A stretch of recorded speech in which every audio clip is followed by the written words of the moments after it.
Halo, selamat siang Tribuners. Kembali lagi bersama dengan saya Kusnul Asyaifah dalam tayangan Berita Selebritis. Kami akan menyajikan informasi tentang selebritas tanah air untuk Anda dari berbagai wilayah. Dan inilah berita selebritis selengkapnya.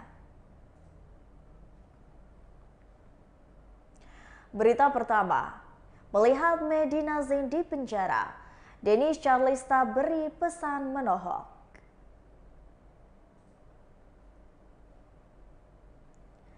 Dennis Charlista angkat bicara terkait Medina Zain yang tengah mendekam di balik rutan Polda Metro Jaya sejak Kamis 7 Juli 2022. Dennis mengaku ini adalah bentuk efek jera dari Tuhan sebelum istri dari Lukman Azhari itu meninggal dunia. Dennis mengaku melakukan ini semua untuk Medina Zain sebagai efek jera agar kelak bisa sadar dan juga berubah. Kendati demikian, Dennis mengaku tak ada dendam dengan Medina Zain dan ia juga menegaskan hanya ingin ada efek jera untuknya. Sebagai informasi, Uya Kuya melaporkan Medina Zain ke Polda Metro Jaya terkait dugaan penipuan jual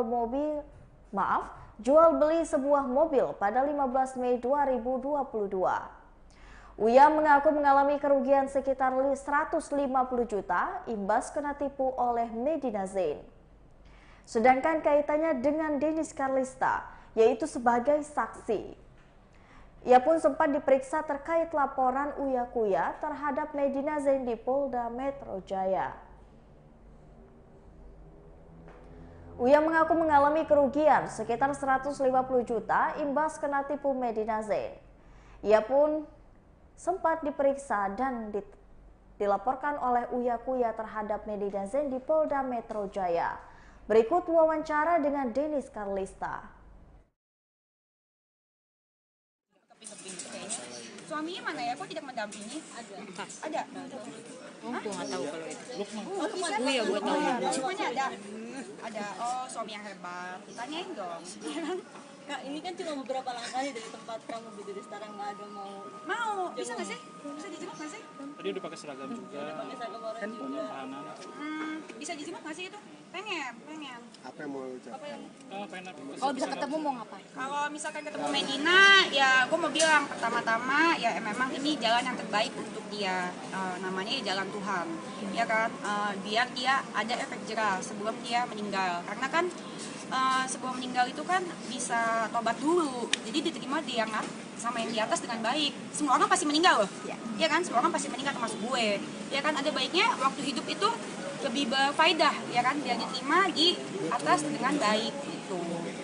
Kayak gitu. Dan untuk mamanya Medina yang dinonton sekarang, saya Dennis mau ucapin mohon maaf yang sebesar-besarnya, tapi Mama Tien juga harus tahu yang saya lakuin ini adalah untuk kebaikan Medina sendiri, karena biar Medina tahu rasanya, biar dia mendapatkan efek jera. Kalau enggak dia nggak sadar-sadar, menurut gue ya. Ada dendam nggak sih lu sama MZ? Nggak ada dendam sama sekali. Gue terhadap MZ, terhadap MZ sih nggak dendam, cuman terhadap Bang Rasman ya dia telah gue merasa dilecehkan dengan mulutnya. Dendam. Nggak dendam sih, Sakit hati. sakit hati pastinya sebagai wanita ya, karena merasa martabat saya direndahkan dengan sama dia, apalagi sama Mama Neti, ya kan? Dia ngomong bajingan apa segala macam, menyebut nama saya. Menurut saya tidak pantas keluar dari mulut seorang yang sudah berumur dan pengacara juga kan dia. Pengacara dari mana sih? Katanya Peradi ya, bener nggak sih? Oke. Percaya polisi akan menegakkan kebenaran gitu. Sekarang Bang Rasmannya mana sebagai pengacaranya? Ya kan? Kemarin kan dia sibuk konfes ngomongin tentang MZ. Sekarang mana? Ya kan? Mana yang diomongin dari kemarin-kemarin? Kan kemarin kan kalau dia bilang bipolar akut tingkat tinggi. Iya, tadi katanya ditanya keadaannya gimana, sehat nggak? Sehat ya. Jadi gimana? Itu termasuk pembohongan pabrik atau gimana sih yang diomong? Mendengar kabar ini lu sudah cukup lega, happy dan happy mewakili para korbannya. Ada tuh lagunya tuh, gue mau nyanyi buat dia, apa sih lagu Karma Coklat apa? Selamat tinggal apa sih sayang apa? Oh iya. Atau gimana? Iya. Panjang. Udah. Copyright. Oh copyright nggak mungkin ada gua nggak beda. Tapi setelah kasus panjangnya drama perkasusan MZ ini dengan para korban-korbannya, akhirnya MZ harus meringkuk di rutan Polda sendiri. Lo melihatnya seperti apa sih? Ya, gua sangat puas ya dengan kepada saya. Makanya kan dari kemarin gua bilang kan saya percaya sama polisi Indonesia gitu. Makanya di sini tuh nggak boleh nipu-nipu apa segala macam. Ini kan kita hidup di negara hukum ya, bukan di hutan rimba. Apa yang kau tabur itu yang kau tuai. Tuh. Jadi gimana? Tanya sama Medina, kangen nggak sama saya? Denis, tapi melihat Medina sendiri yang sudah meringkuk di rutan Polda dan ternyata Bang Rasman tidak menemani gitu. Responnya sendiri gimana sih, Den? Iya, kecewa kali aku lihatnya loh. Gua aja bukan kayaknya kecewa, gimana si Medina ya perasaannya ya. Hancur berkeping-keping gitu kayaknya. Suaminya mana ya? Kok tidak mendampingi? Ada. Oh, gue nggak tahu kalau itu. Iya, gua tahu. Semuanya ada. Ada. Oh, suami yang hebat. Ditanyain dong. Kak, ini kan cuma beberapa langkah nih dari tempat kamu berdiri sekarang, nggak ada Mau, bisa nggak sih? Bisa dijemput nggak sih? Tadi udah pakai seragam juga. pakai seragam orang juga. Tahanan. Bisa dijemput nggak sih itu? Pengen. Apa yang mau ucapkan? Pengen apa? Kalau bisa ketemu mau ngapain? Kalau misalkan ketemu Medina, ya gue mau bilang pertama-tama ya memang ini jalan yang terbaik untuk dia. Namanya jalan Tuhan, ya kan?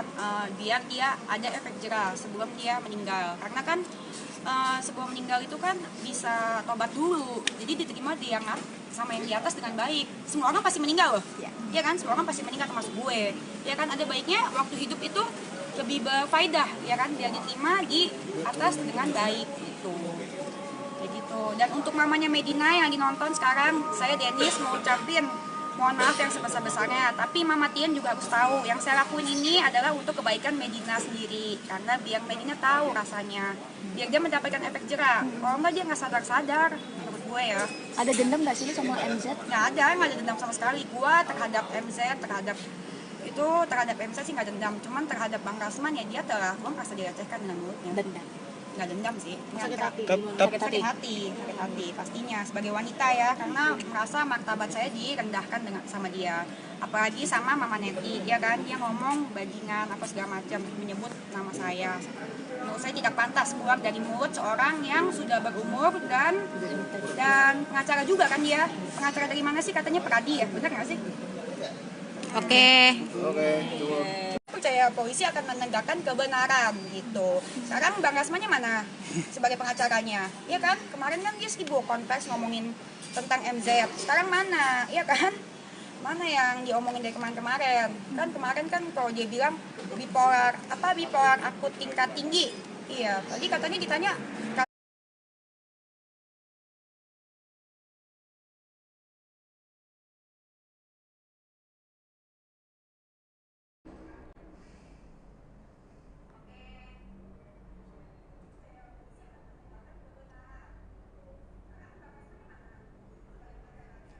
Berita selanjutnya, pasrah uang 700 juta miliknya Raib digelapkan oleh mantan manajer Denny Sumargo atau Densu ingin beri efek jerah.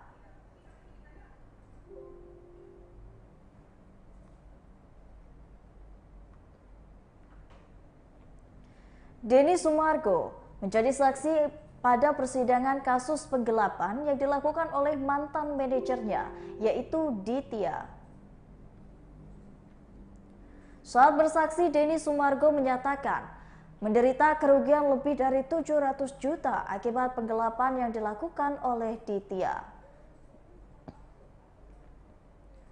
Jumlah kerugian itu belum termasuk dengan nominal transaksi yang tidak dicantumkan di dalam BAP atau berita acara pemeriksaan. Kendati demikian, aktor yang akrab disapa Densu ini bukan mempersalahkan jumlah uang yang digelapkan oleh mantan manajer. Pemain film 5 cm itu secara tegas ingin mengungkapkan kelakuan mantan manajernya yang telah bertindak zolim. Sebelum membawa ke ranah hukum, Densu sempat berupaya mencari solusi secara kekeluargaan. Namun, rupanya upaya suami dari Olivia Alan ini tidak disambut dengan baik oleh Ditya. Apalagi, lanjut Densu terdapat 2 korban lain yang akibat tindakan penggelapan yang dilakukan oleh Ditya. Hanya saja, Korban K tidak ikut dilaporkan tindak penggelapan yang dilakukan oleh Ditya. Kini aktor 40 tahun itu sudah tak mengharapkan uang miliknya yang sudah digelapkan Ditya kembali.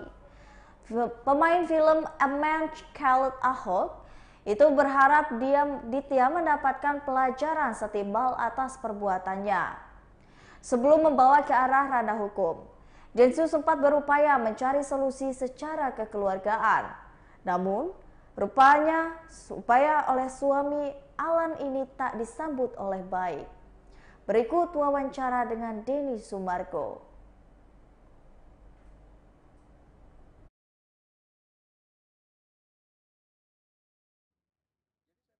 Kalau tindakan selanjutnya mau apa? Masa mau didiamkan gitu aja? Atau kita harus memberikan satu edukasi supaya setiap orang tuh belajar bahwa satu, nggak boleh ambil hak orang. Kedua, apalagi menggunakan nama orang lain untuk mengambil hak orang. Itu suatu hal yang kalau saya bilang picik. Ini kan proses pembelajaran. Dari awal-awal kan waktu masih statusnya belum tersangka ya. Belum tersangka sudah ada upaya-upaya. Bahkan kita yang punya inisiatif. Harusnya kan yang punya problem yang inisiatif. Ya kan, itu sebalik ya kan. Kita yang punya inisiatif malah disikapinya berbeda. Bahkan kita dituduh datang tanpa permisi ya kan, masuk pekarangan orang. Timbullah akhirnya kita untuk mengedukasi masyarakat ya. Sekarang statusnya udah tersangka, udah terdakwa sekarang. Nah, sebentar lagi terpidana. Inilah yang tadi saya juga sampaikan. Takutnya nanti pengacaranya bilang bapak ini. Ya, artinya sekarang ini sudah ada kebijakan. Artinya dia tidak dalam di cuma tahanan kota, ya kan? Nah, jadi tadi itu diingatkan kalau sudah tidak menghormati persidangan dia akan ditahan. Gitu. Udah diingatkan oleh majelis hakim. Ya tadi sudah disampaikan banyak oleh saksi korban dan semua kawan-kawan juga melihat ya. Bang, terkait soal total kerugian tadi sempat dipermasalahkan masalah di BAP hanya 544 juta total kerugian, sedangkan Abang mengaku 700. Bukan, ini masalah itu memang ada penggelapan yang memang secara separuhnya dilaporkan. Ada yang murni, gitu. Jadi totalnya 700 itu kalau di total semua 1 miliar lebih. Jadi ada nih yang setengahnya doang nih yang diambil. Ambil separuhnya. Ada yang diambil semuanya, Bos. Nah, itu yang tadi gua nggak sebut. Masa yang diambil semuanya itu nggak disebutkan? Dan pengacaranya juga nggak mau nanya karena itu mau berangkat iya kan. Artinya nominal yang di BAP itu yang ada bukti valid. Iya, itu bisa kita intinya terkait perselisihan selisih nominal itu tidak punya apa.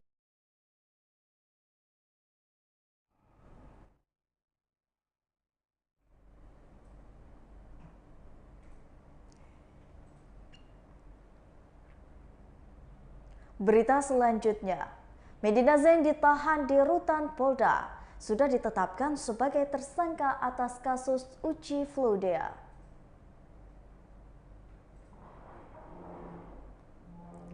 Selebgram Medina Zain dijemput paksa oleh pihak kepolisian pada Kamis 7 Juni 2022 di kediamannya di Bandung, Jawa Barat.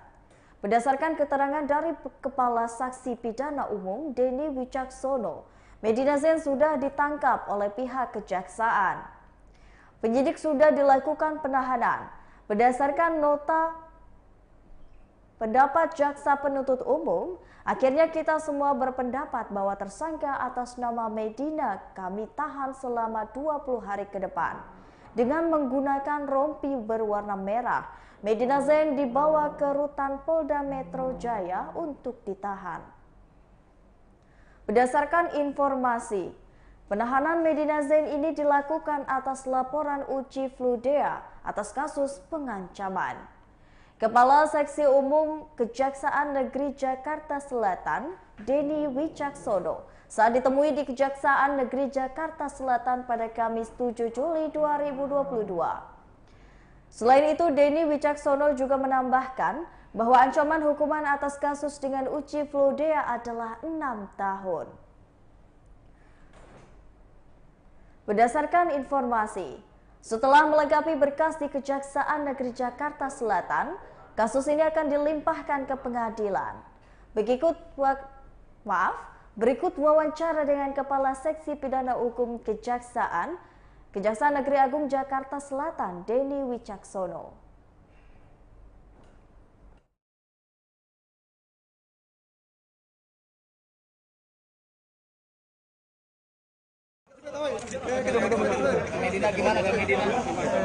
Kak Medina gimana kabar Kak?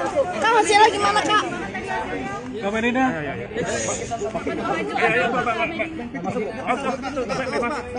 Kak Medina gimana hasilnya? Mundur. Tadi di dalam seperti apa Kak?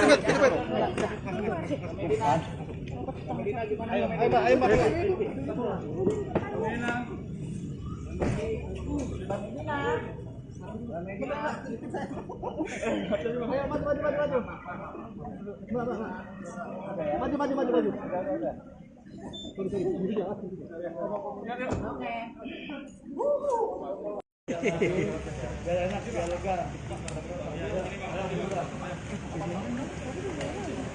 Bos Bul. Pak Medina dikit dong. Medina seperti apa pemeriksaannya di dalam Kak Medina?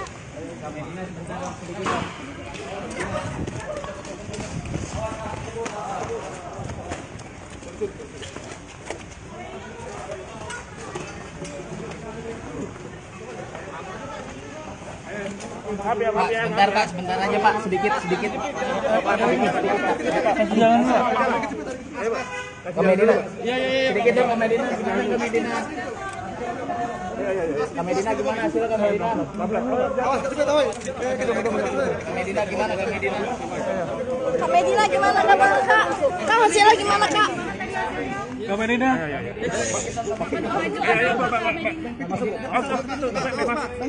Kak Medina gimana hasilnya? Mundur.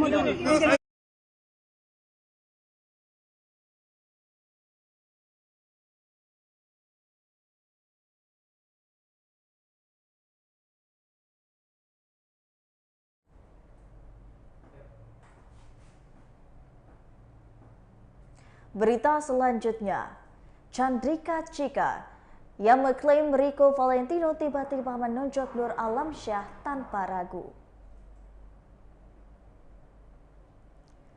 Sidang kasus pengeroyokan dengan terdakwa Putra Siregar dan juga Rico Valentino kembali digelar di Pengadilan Jakarta Selatan pada Kamis 7 Juli 2022. Di persidangan beragendakan keterangan saksi dari Jaksa Penuntut Umum atau JPU, hadir Chandrika Cika sebagai saksi. Pada kesekian kalinya, Chandrika Cika mengaku mengenal terdakwa Putra Siregar dan juga Rico Valentino. Seleb TikTok itu juga mengaku sudah berada di tempat kejadian perkara sejak pukul 2. Saat tiba di TKP, seleb TikToker itu juga menyebut tak datang sendiri, tapi bersama dengan teman-temannya termasuk aktris Stevi Zambora dan juga aktor Vero Walondo. Jika menyebutkan kedatangannya ke kafe A yang berlokasi di kawasan Senopati, Jakarta Selatan itu untuk bertemu dengan temannya yang bernama Ovan. Wanita 18 tahun ini menyebut menemui Ovan dini hari lantaran temannya itu akan segera bertolak ke luar negeri. Tak diduga, di kafe tersebut Cika malah bertemu dengan teman lain, Nabila, yang sudah lama tak bertemu. Posisi Nabila saat itu berada dalam satu meja dengan Ovan dan juga korban, Nur Alamsyah, yang juga diakui sebagai teman oleh Cika. Peristiwa keributan pun terjadi saat tiba-tiba Rico Valentino mendatangi meja Cika dan menunjuk Nur Alamsyah. Menurut Cika, serangan Rico Valentino ke Nur Alamsyah terjadi begitu saja tanpa ada percakapan apapun. Diberitakan sebelumnya, pemilik PS Store Putra Siregar dan juga pemain FTV Rico Valentino menjadi tersangka kasus pengeroyokan terhadap Nur Alamsyah. Peristiwa pengeroyokan terhadap Nur Alamsyah di sebuah kafe kawasan Senopati, Jakarta Selatan sudah terjadi pada 2 Maret 2022 lalu. Peristiwa pengeroyokan yang dilakukan Putra Siregar dan juga Rico Valentino terekam dalam CCTV kafe. Berdasarkan rekaman CCTV, Pengeroyokan terjadi saat pagi buta sekitar pukul 2:30 dini hari. Berikut wawancara dengan Chandrika Cika.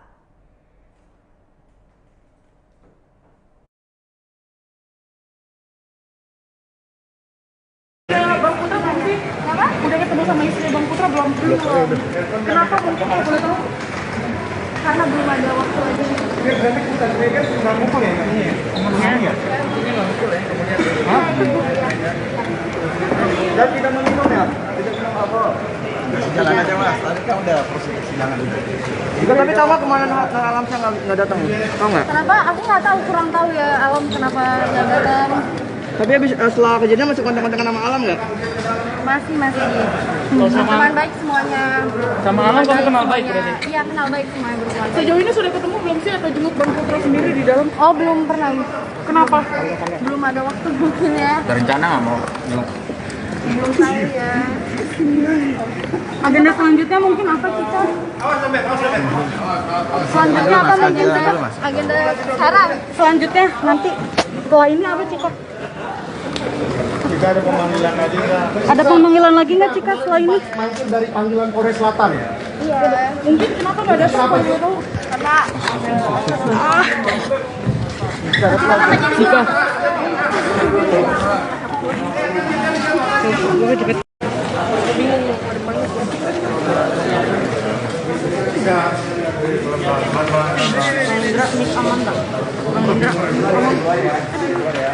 Blok-bloknya mati.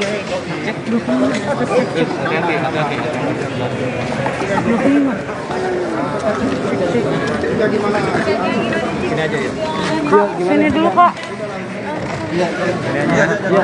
Aman nggak? maaf ya. Nah, gitu aja. Sebentar Cika. Berarti dari mana? Cika sebentar. Jika sebentar. Kan tadi udah ada keterangannya, tadi kan udah ada keterangan di situ. Jika gimana? Jika memang salah lewat. Jika gimana? Tadi kan udah ada. Sedikit aja Cika, sedikit aja. Cika sebentar dong. Iya. Ada tiga poin keberatan. Gimana Cika? Ya aku tetap bilang sama omongan aku sih. Udah itu. Tadi kan udah di. Tadi dibilang Riko keberatan kalau Ada tiga pernyataan kita yang keberatan gimana menurut itu? oh aku nggak tahu ya, tapi aku tetap berkonsentrasi aku sama omongan aku. Masih. Tadi kan udah dijelasin tadi. Iya. Ini Bang Rafi. Gimana ya? Mungkin sudah ketemu sama istri Bang Putra belum sih? Udah ketemu sama istri Bang Putra belum? Kenapa Bang Putra boleh tahu? Karena belum ada waktu aja. Berarti kita kan nggak mukul ya?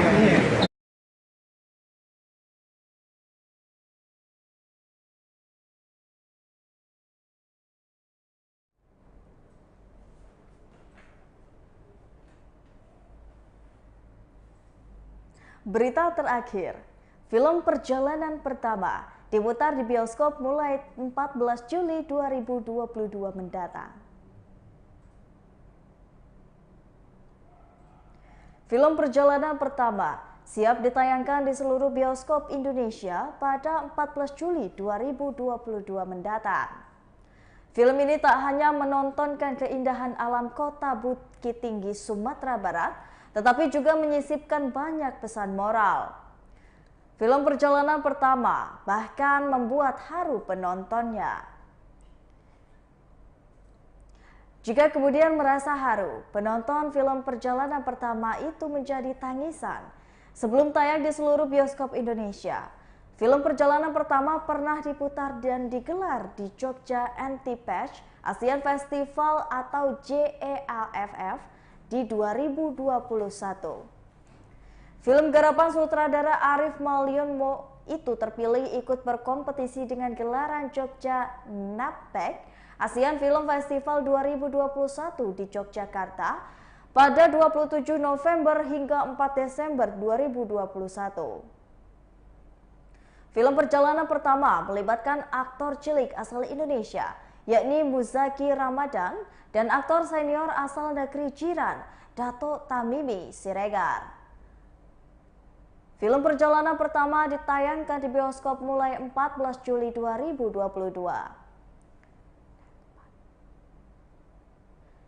Jogja Nikmat Asian Film Festival atau JAF merupakan salah satu festival film yang cukup bergengsi dan juga diperhitungkan di kawasan Asia. Arif Mualimondo senang film perjalanan pertama akhirnya tayang di bioskop setelah diputar di JAF 2021. Film perjalanan pertama adalah film yang berkisah tentang cucu dan kakek yang melakukan sebuah perjalanan hanya dengan menggunakan Vespa keluaran tahun 1963. Film ini melibatkan aktor cilik Indonesia yakni Muzaki Ramadan dan juga aktor senior asal asal negeri jiran yaitu Datuk Tamimi Siregar. Akting Muzaki Ramadan begitu kuat meski beradu akting dengan Datuk Tamimi Siregar yang kini berusia 72 tahun itu. Tak hanya itu, aktor dari dua negara saja, Dendi Reynando, yang menjadi produser film perjalanan pertama sekaligus CEO Mahakarya Picture, juga menggandeng Ayu Picture, rumah produksi Malaysia. Film perjalanan pertama juga dibintangi oleh Adinda Thomas, Randi Panggalela, Gilang Dirga, dan juga Ricky Como. Sebelumnya, film yang juga masuk dalam nominasi Best Feature Drama Muslim Film Festival di Australia 2021 ini akan tayang di Indonesia pada Medino Februari 2022.